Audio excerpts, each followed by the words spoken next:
Well, good morning. Welcome to Wake Up Well's devotions for Holy Week. Today is Maundy Thursday, and we're going to be reading from John chapter 13. Starting at verse 1. Before the Passover celebration, Jesus knew that his hour had come to leave this world and return to his Father. He had loved his disciples during his ministry on earth, and now he loved them to the very end.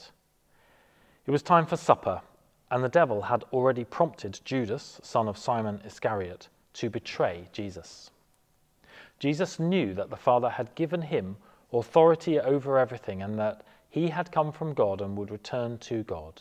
And so he got up from the table, took off his robe, wrapped a towel around his waist, and poured water into a basin. And then he began to wash the disciples' feet, drying them with the towel he had around him. When he came to Simon Peter, Peter said to him, "Lord, are you going to wash my feet?"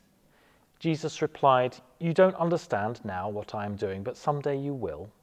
"No," Peter protested, "you will never wash my feet." Jesus replied, "Unless I wash you, you won't belong to me." Simon exclaimed, "Then wash my hands and my head as well." "Lord, not just my feet."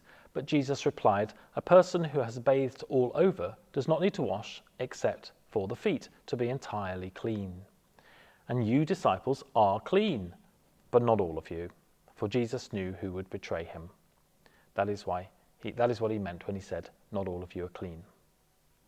After washing their feet, he put on his robe again and sat down and asked, "Do you understand what I am doing? You call me teacher and Lord, and you are right, because that is what I am. And since I, your Lord and teacher, have washed your feet, you ought to wash each other's feet. I have given you an example to follow. Do as I have done. I tell you the truth, slaves are not greater than their master, nor is the messenger more important than the one who sends the message. Now that you know these things, God blesses you for doing them." Okay. So it's the beginning of the Passover meal. It's the night before Jesus goes on to be betrayed. And Judas Iscariot shared that Passover meal with Jesus. Judas, who had already decided in his heart to betray Jesus, the Son of God, the Messiah.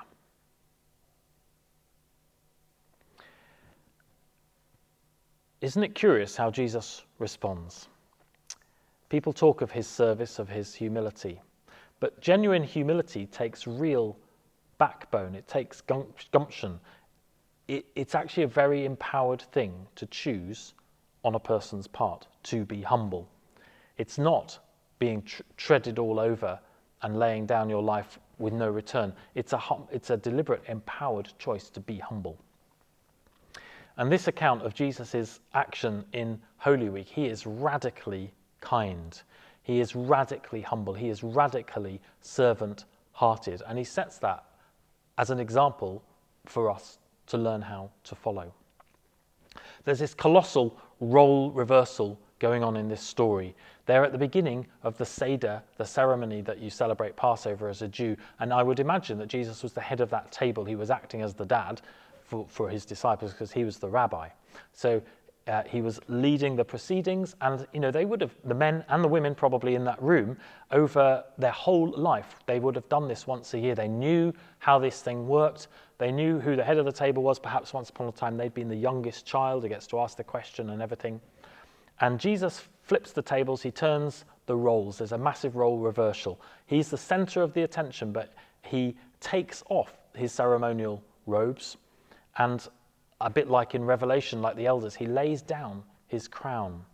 Instead, he says, I could be Lord and Master over these proceedings, but he washes his disciples' feet. So he ends up doing the work of a servant. That's what the servants in a person's household would have done for the guests of the head of the household. And of course, there's a further symbolism as they begin to experience the Passover, in that in just a day or so's time, Jesus himself, in himself, becomes the Lamb of God, the Passover Lamb, who takes away the sins of the world. And I wonder how often you and I are genuinely willing to act in such a way. We're given that example by Jesus, aren't we? But we don't necessarily get that many opportunities to make a significant role reversal in our lives. We actually live fairly set lives, and we have roles or hats or personas, whatever you call them, of how we act in life. We have roles to play. So for me in my social circles, I'm a pastor of a church, I'm a father, I have a lead in a theological training college. There are a number of environments where I carry a leadership or a managerial kind of a role. So naturally that comes with a power dynamic as well. Although that doesn't mean that power in itself is wrong, it just has to do with how you handle power. And if I'm not careful, in fact, if I'm not deliberate, I could go through my day being served, as it were, by other people, allowing other people to do things for me and not taking that role as a servant myself. It takes you have to think of ways to keep oneself humble, to choose a humble path, although there probably are 100 opportunities a day.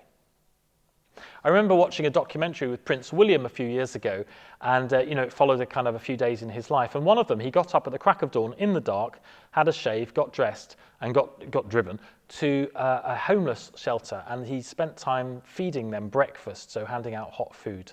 And I was really struck by that. It was a charity that he supported for many years. I think his mother had supported it as well.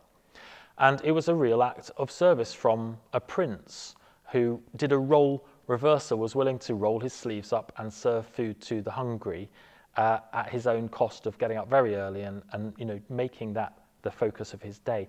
I was really struck by, actually, that's a real humble choice that you made right there. So when we think about this, it's very simple in one way, isn't it? Jesus says, I've washed your feet and you ought to wash other people's feet. It's an example that I've set for you and I to follow. And it is that simple, isn't it? Sometimes we have the ability, we already have the power to act with humility and service to other people. And actually, as we do, Jesus says that we are blessed. Verse 17 of this chapter, now you know these things, Jesus says, God will bless you for doing them. So genuine humility takes real backbone. It's an empowered choice on my part and on yours.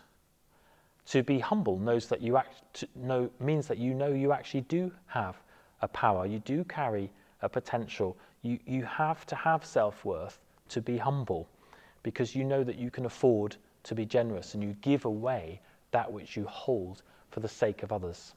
So as we go through this week, I want to encourage myself and you perhaps to think, when can I do a role reversal? When can I deliberately serve another person? How can I use the power, the opportunity that I carry in everyday life and give it away for a period of time to improve somebody else's life? And we do it not out of our own strength perhaps, although it is costly. We do it in the power of the Spirit. And as we do, Jesus says you will be more blessed as a result to live that way. So with that thought in mind, I bless you this Holy Week.